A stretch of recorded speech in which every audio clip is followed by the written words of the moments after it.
question I get asked a lot is, how much money does it take to start a personal chef business doing just weekly meal prep services for clients? As a matter of fact, I've even talked to people who thought that they needed to take a business loan out or get grants or something to be able to get their business started. And honestly, nothing could be further from the truth. Hey there, Chef Shelley here. I help passionate cooks like you start a personal chef business so that you could get paid to do what you love, just like I have for the past 17 years. So if that's something you're interested in, hit subscribe and be sure to click the little bell so that you never miss one of my weekly videos full of helpful info and tips to get started.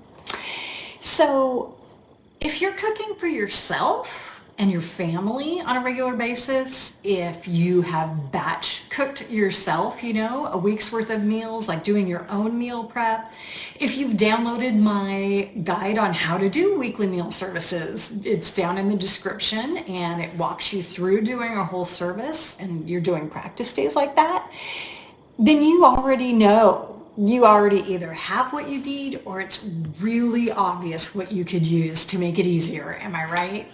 So other than the obvious things you need, like knives, cutting boards, pots, pans, spoons, spatulas, tongs, baking sheet type things, you've got all your stuff you already have. And then when you're doing full personal chef services in the client's home, you have the opportunity to use all their equipment if they have things. And that can actually really save you a lot of packing and hauling time.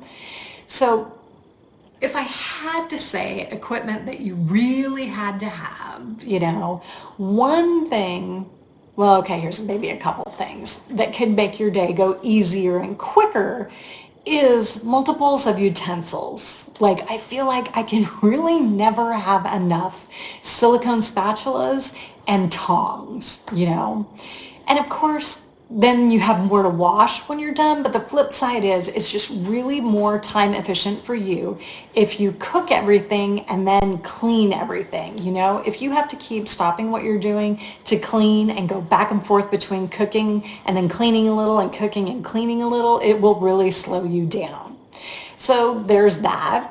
When you're cooking mainly for families, you're really, focused on those entrees that at least have 4 servings, or maybe you're doing 6 or 8 servings of each entree.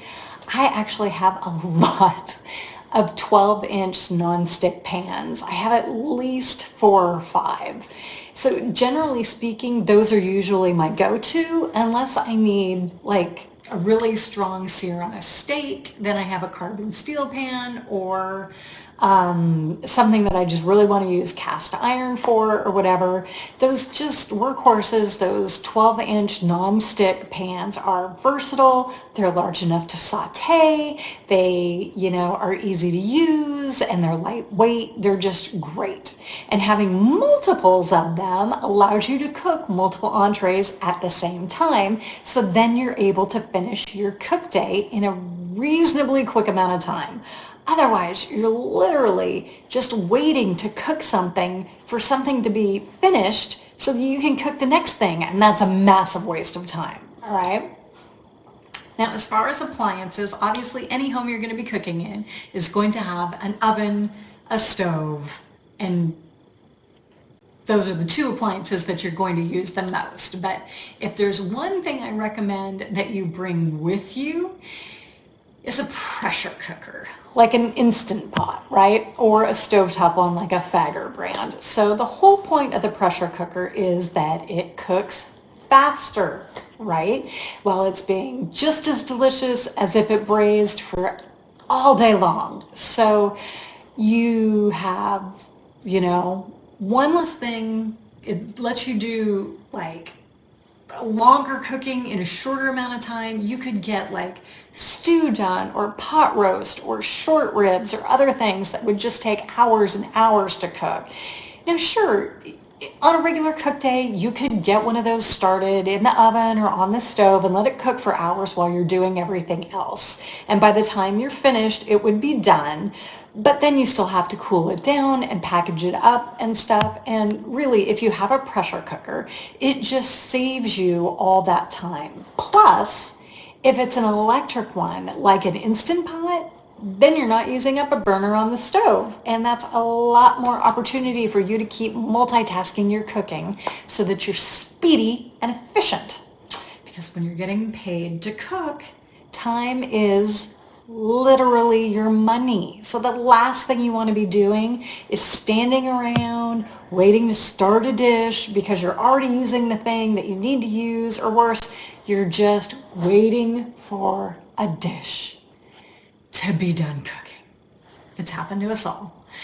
The whole point of not being an employee but having the freedom to have your own business and clients is so that you don't have to work an 8-hour day or a 10-hour day, right? You have the freedom to be able to pick your kids up from school or run errands or do whatever it is people without kids do in their afternoons. I don't even know, but if that sounds like something you're interested in, if you want to have your own business, have your own cooking clients, be able to cook during the day in a reasonable amount of time and determine how much you're going to make, click that link down in the description for my guide. It walks you through exactly how to do a meal prep service for paying clients. And then you can get a taste of exactly what it's like and see if it appeals to you or not. Because I'm telling you, if you like it, the clients are out there and they're hungry for what you're cooking.